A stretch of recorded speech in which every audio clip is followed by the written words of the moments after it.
AutoDrill is a feature that enables anyone who views the report or chart to see related data by navigating field hierarchies. You can use AutoDrill in reports or charts using any master file or data file with field hierarchies. Enabling AutoDrill is easy. In a chart, for example, simply create the chart using a field that is part of a hierarchy and, on the Format tab, turn on AutoDrill.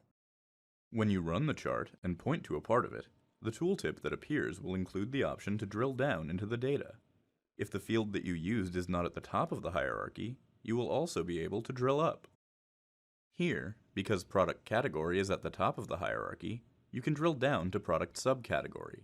From there, you can drill back up to product category, or continue drilling down to model. The Restore Original option allows you to start your data analysis over by re-executing the original AutoDrill request.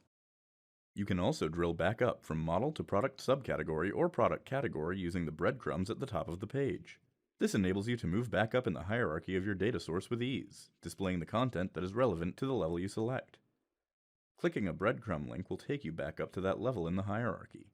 For example, once you have drilled down into your content, if you click the breadcrumb link for a product category like televisions, you will return to the level of the content showing product subcategories within televisions. For reports, be sure to include at least one hierarchical field and enable AutoDrill from the Format tab. When you run the report, the values that you can drill into are formatted as hyperlinks.